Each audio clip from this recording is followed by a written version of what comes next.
This video is sponsored by Squarespace. Squarespace makes it easy to create a beautiful website to engage with your audience and sell anything all in one place, but more on them later. Something I find interesting is how the luxury industry reacts to decline.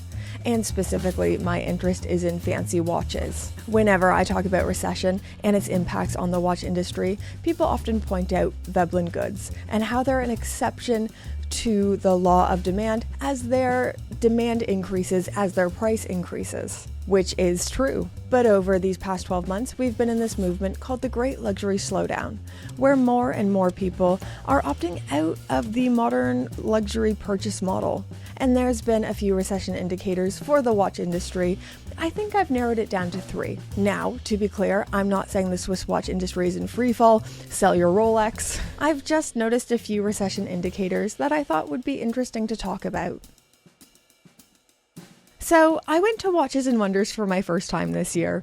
It was awesome and overwhelming, but mostly it was dazzling. I feel like I keep talking about my time at Watches and Wonders over and over and over again, but it's been such a big part of my year, and it was much bigger as an event than I anticipated it being. I knew that it wasn't nothing and that brands invested quite a bit into this time, but I felt really unprepared for just how much time and money they invested into this one week. But there was a piece of information that somebody told me that I just can't get out of my head. I was in the press room. I was talking to someone from a very large publication, and they were saying that Watches and Wonders was allocating them less press tickets. I replied, "That's really weird. Do you know why you're getting less tickets than before? Has there been a decline in readership?" And they told me that they are allocating less tickets to press and more tickets to super collectors. And right away that struck me. I had alarm bells going off in my mind. For clarity, when I say super collector, don't think of someone like us. Don't think of someone who saves up a few years to buy an Omega Seamaster and they have a few watches. I know for myself personally, I have more money than I ever thought I would have, and I have more fancy watches than I ever thought I'd have. But that's not who they're talking about. They are talking about billionaires with Piece Unique Patek Philippe's and Brass Movement FP Journes. These are people who go to watch auctions and spend more than my house costs for fun on a watch. Now, I have to disclose my bias. I am someone who got a watch press pass. I have a major vested interest in people like myself continuing to get those press passes. But I really read this as a recession indicator because they're kind of communicating, we don't need as many people marketing or telling the masses what is happening in the watch world.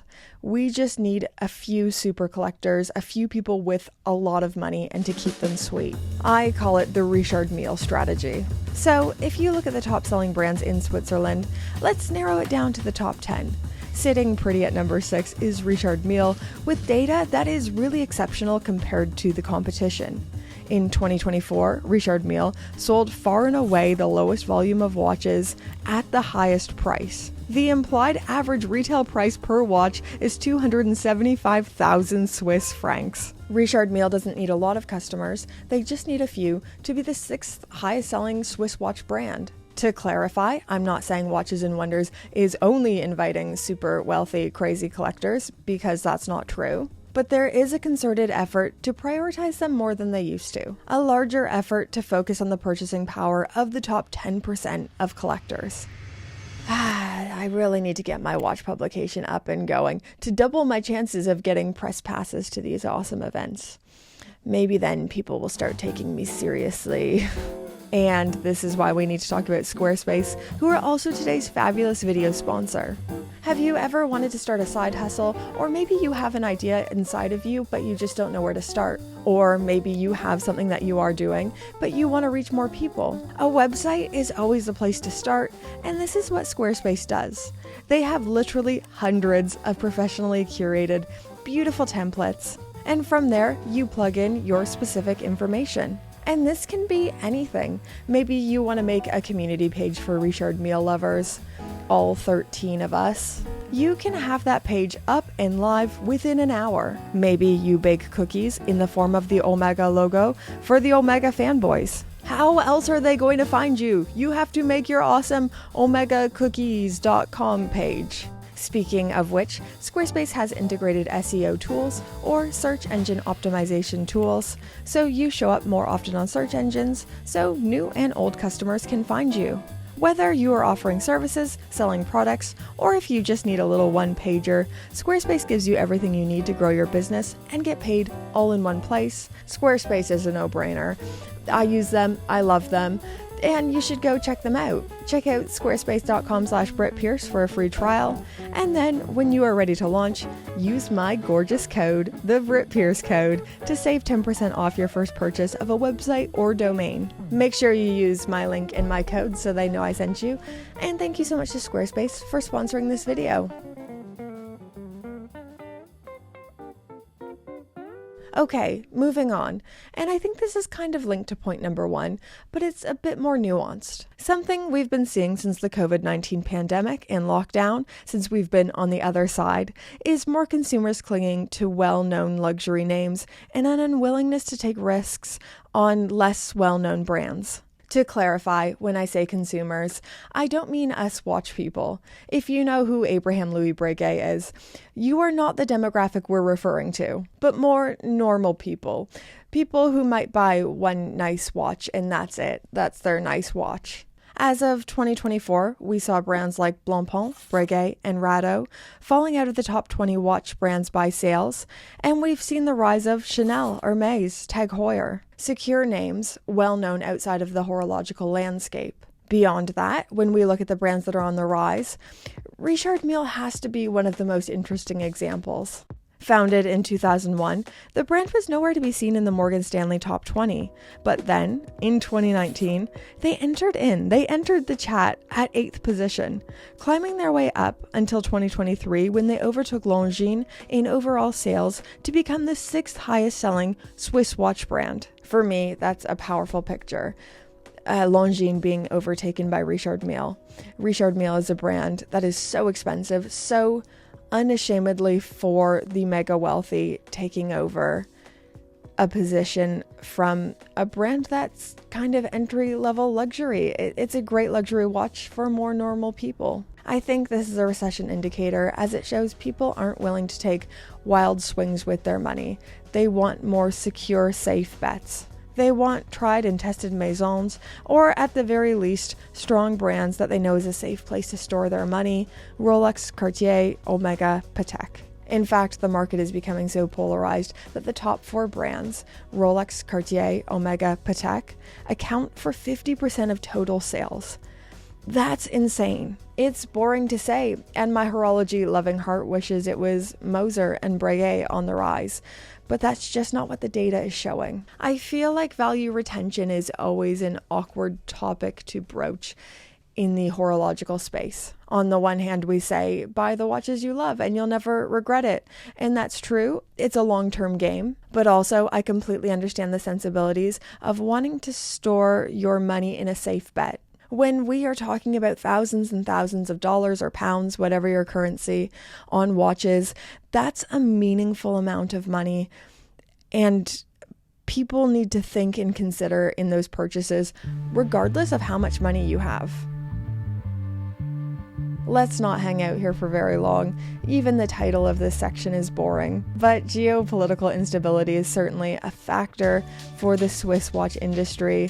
And this is so much larger than the USA tariffs, although tariffs and general volatility of the US isn't helping.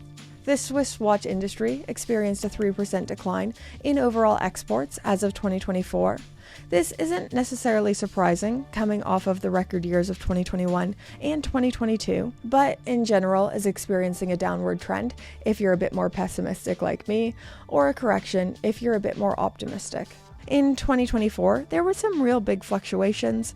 Let's start by looking at the positive. North and South America were the strongest markets last year, up 5.4% from the year before, and represented 1/5 of Swiss watch exports. Another bright spot is in Japan, with a 7.8% increase, which is absolutely massive and completely against the trend of what we see in the rest of Asia. Sales in the region fell by 7.6%, with there being a significant downturn in China and Hong Kong. I will put their figures up now, but I let out a gasp with China and the 25% decrease in sales, and Hong Kong with 18.7%. That is a punch in the gut and a very sobering wake-up call. Europe has been not great, but not quite as dire. Here in the UK, fell by 1.6%, Germany down 3.8%, with France bucking the trend at plus 2.5%. I find numbers and charts like this incredibly interesting, and it puts a lot of commenters' attitudes into perspective for me. Like, I've made videos about how Rolex is becoming more available, and my American audience will be saying, fake news, while the European audience is saying, yep, that's correct. But charts like this add a lot of clarity for me. Availability of tougher to get watches will be lower in the states where sales are still so strong, and availability of these tougher to get pieces will be increasing here in Europe, where demand is falling. I am really curious as to what these numbers will look like next year, so the 2026 report of the Swiss watch industry, especially pertaining to North America. I think being across the pond, so I live in the UK, I feel very out of the zeitgeist of what's happening in North America. Like, whenever I go home to Canada, I feel a genuine culture shock on how discontent people are, especially like kind of working class blue collar families like mine, and how dissatisfied they are with their standard of living and the cost of living. Then, compounded on top of that, there's been the volatility with the US tariffs. I think we're in for really strange times. And like I said, I feel really removed from it all. So US viewers, I would love to know in those comments down below, what is the vibe? What's the general feeling for consumers? Okay, this is more of a pet theory than something that is data-based.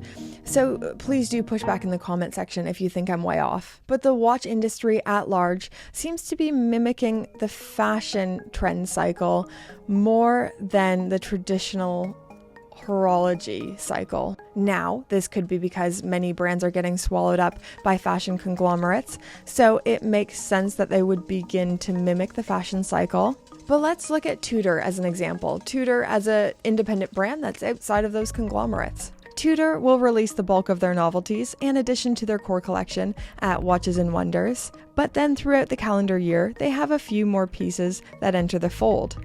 This year alone, it's been a few daring releases. So since Watches and Wonders, Tudor have released the Black Bay Chrono Carbon 25, the Pelagus FXD Chrono in pink, limited to 300 pieces, and the Tudor Black Bay 54 Blue Lagoon. You might be thinking, Brittany, that's only 3 watches. What are you getting upset about? Yeah, but it's also only July. Between April and July, outside of novelty season, there has been a steady drip of newness. This puts me in a really weird place, being a watch enthusiast, because obviously I'm excited when new watches come out. I make videos almost every time Rolex, Tudor, Omega, Cartier release something new because I'm so excited. Fashion is cyclical, in and out, that's so last year. But watches are the opposite. Watches are timeless. Watches are forever. Pun intended in the timeless. The Geo-political Reverso is absolutely never out of fashion, nor is the Omega Seamaster. But also, this trend cycle has led to some really interesting things happening. So I feel in a weird spot. I keep going back and forth on whether I put this in the video or not. We'll see if it makes the final cut, because it's not necessarily a recession indicator. But I think it's a large part of the reason why we're in the midst of a luxury slowdown. Hype and newness is fun, but it's kind of like a little party trick that should be used sparingly, not too much, or it becomes too sweet. Anyways, I'm just rambling now. Thank you so much for your viewership. Thank you to Squarespace for sponsoring this video. And thank you to the Pope tier patrons whose names are on the screen right now. Oh yeah, also subscribe if you haven't already. Okay, you rock. Hey patrons, hey Pope tier patrons, hey all tier patrons. Thank you so much for supporting my weird little channel. I can't tell you how much Patreon makes this channel financially viable for me, and hopefully making each video a little bit better than the last one. I'm always trying to get better, getting new equipment, doing everything we can do to up production, make this channel better. So thank you so, so much. I hope you keep enjoying the work we do here, but even if you don't, that's fine because you're fabulous. Watches are fabulous. I hope you enjoy them forever. Okay. Thank you so much, guys.